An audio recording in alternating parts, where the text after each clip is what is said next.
Hey, hello everyone, and welcome to all of you from the Mary Shores page, our Declaring Gratitude Facebook group, as well as Fearless Ambition.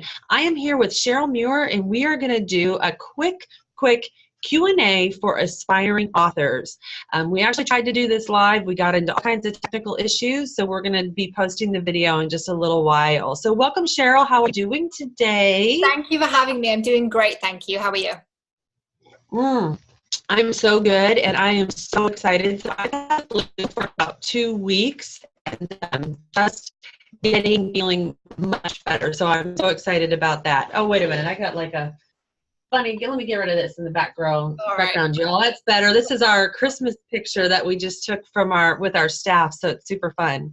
Well, I'm going to get started right away with the questions because I'm so excited to talk about these.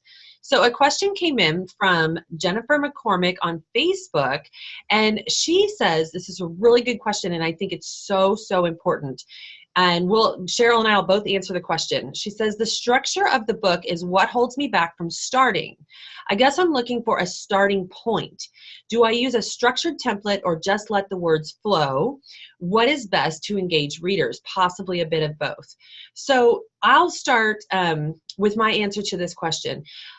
One of the reasons why I'm so committed and passionate about doing the Aspiring Writers Workshop is because I wish somebody had been around to tell me these things when I first got started, because these are the kinds of questions that I had no idea how to get started. It's like, I just wish I had someone that could take me by the hands and like really tell me what are the first few steps. So the structure of the book is extremely important. And what you want to do is you want to write an outline. And I'm actually going to be giving you the outline template that I used when I wrote my book, as well as I'm going to be teaching you a chapter planner exercise that is very specific to me. I just created this for myself, where you take each chapter. So you're going to have a master outline, right? And in each, if you're doing a teaching memoir, you're going to start with having each chapter laid out the same way with at least 3 sub-bullets.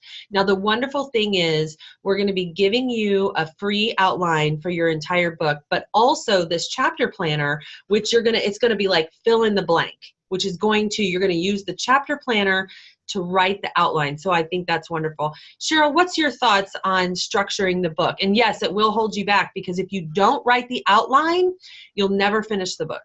Absolutely. So one way I like to cover my outlines, and I'm actually I've got a slightly different perspective, because although my clients are nonfiction, I have been writing fiction. So I'm now moving into writing nonfiction books myself.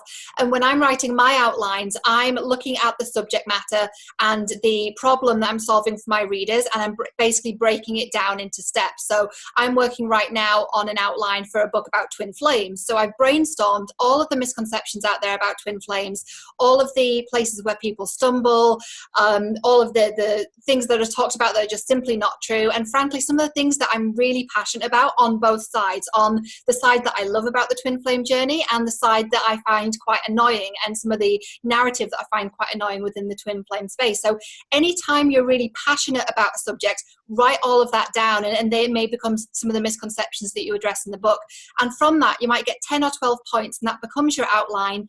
And then you're basically taking the entire word count of the book and dividing that by the steps. So let's say you have an 80,000 word book, which is pretty typical for nonfiction, and then you're dividing that by the 12 steps, and then that's the length of each chapter too, and that breaks it down into a really nice, manageable format for you. I like that too, and I've done that. I've started with like a big giant Post-it note, and I've like done word clouds, a brainstorm, and like put things into different categories, and then taken that to form an outline. So one of the points that I want to make, because a lot of people have several book ideas inside of them, and they don't really know which one to start with. So my new rule of thumb has become, if I can sit down for one of my book ideas and I can write a 6 to 9 chapter outline, then I know I can write the proposal. Then from the proposal, I know that I can write the book. So the next question came in from Ann Lane on Facebook. This must be a friend of Cheryl's. It says, how do I get started and remain consistent? So Cheryl, what is your thoughts on the getting started, number one, and remaining consistent. Mm-hmm. So I would start with your topics, but it's going to be the thing that you're really, really passionate about. And if you're in the nonfiction space already, whether it's spirituality, whether it's coaching, maybe it's nutrition, fitness, whatever it might be, it's going to be what you're teaching your clients effectively. And that's going to become your books. That's how you get started. It's the initial idea, and it should really light you up. And if your book idea doesn't light you up and that's aligned with what you're doing business-wise, then maybe there's some changes that need to happen there as well. And then once you've got started with that momentum of, I'm really excited about this idea, and then you've got the chapter outline that we've just talked about, the next thing is writing goals. So you need to decide how you're going to publish the book. That's one of the first things, because if you are publishing a nonfiction book and you want a book deal, then you're not going to be writing the entire book to start with. You're writing the book proposal. So actually the first thing before you even start writing is, how am I publishing it? Because if you're getting the book deal, you're not writing the book, you're writing the proposal. If you're self-publishing or doing this sort of assisted self-publishing or hybrid self-publishing model, which we'll go into in a lot more detail during the Aspiring Author Workshop, then you will be writing the full book. So although it sounds counterintuitive to talk about publishing before the book's even written, it's essential that you start with knowing how you're going to publish the book.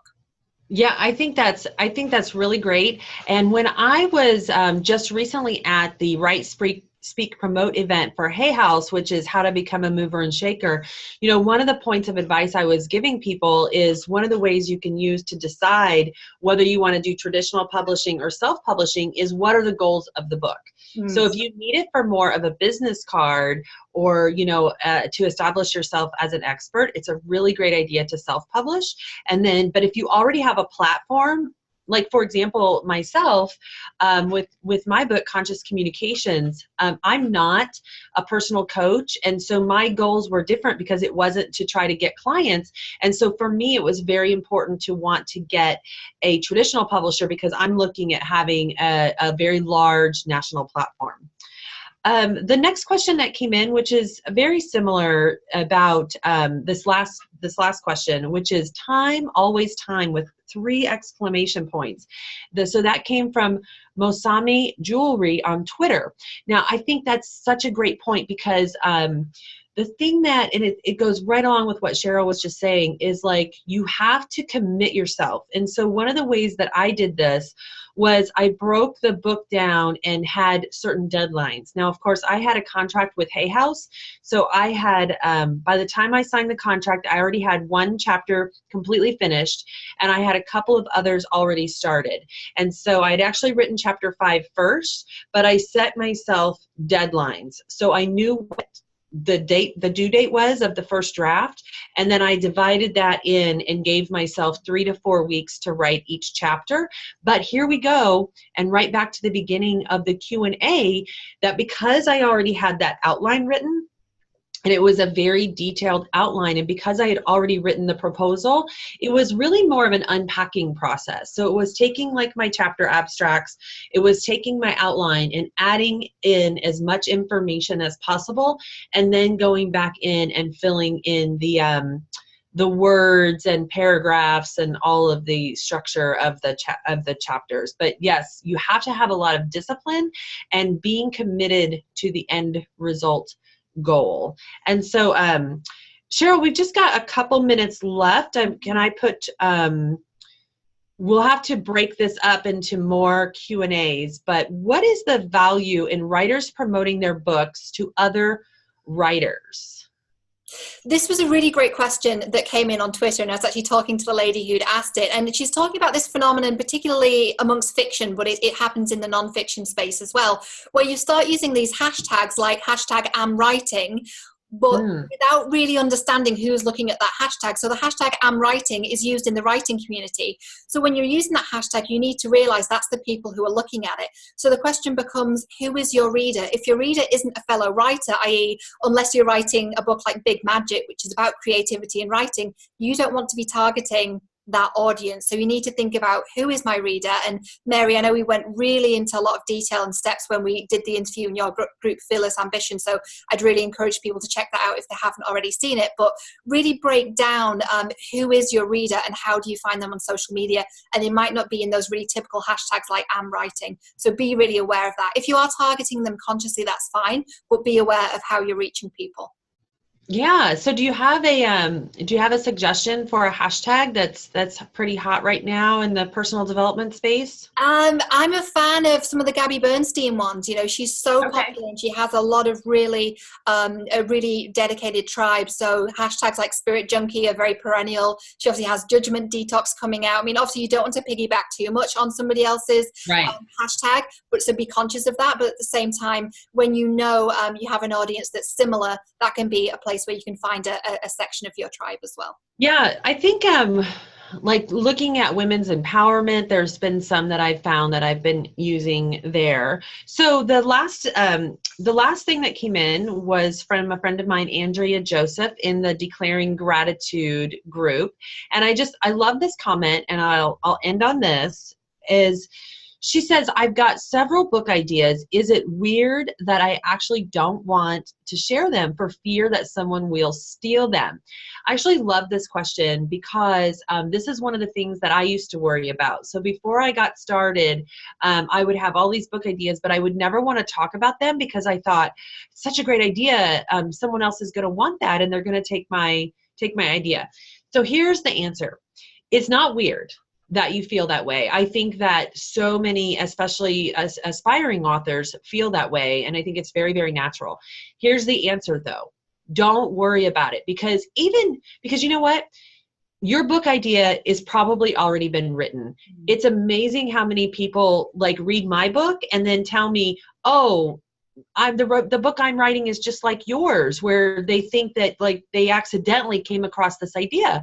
Well, the reason is because the ideas aren't necessarily new, but it's the story that you tell, and it's the way that you tell it that no one else can ever do. So you don't have to worry about that, because if it's, you know, like with my book, Conscious Communications, it's a personal development book. There are probably hundreds of thousands of personal development books published, and none of them are like mine.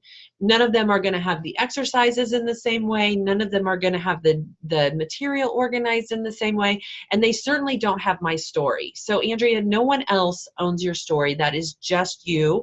And I want to encourage you to talk about your book idea. And because you'll be, one of the ways more ideas come to you is by talking about the ideas. Mm-hmm. So with that, Cheryl, tell everyone about our upcoming workshop that I'm super excited about. Absolutely. So we have the Aspiring Author Workshop that's coming up on Sunday, January 14th. So really fresh into the new year. And it's a 2-hour live event. You can join anywhere in the world. If you can't join us live, we'll send you the recording afterwards. And we're covering everything in more detail than we've had the chance to cover tonight. So everything from writing, publishing and promoting your book, building a platform, which is essential when you're writing nonfiction or really any genre. And tickets are just $79. We wanted to keep this really affordable. We could have had tickets for a couple $100, but we really wanted it accessible for all of you. And there's lots of really juicy bonuses as well, like a sample of Mary's book proposal that won a $10,000 contract with Hay House. There's a chapter planner. There's a pitch note guide for approaching media from myself. There's lots of really good stuff there, and we'll pop the details down below. So I really encourage you to check that out and join us if you can.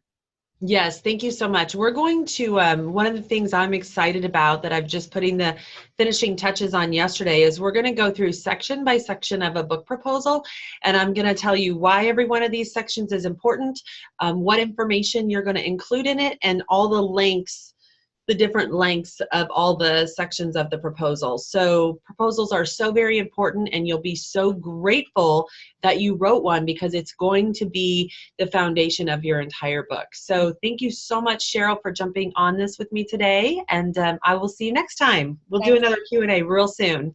Bye, everyone. Bye-bye.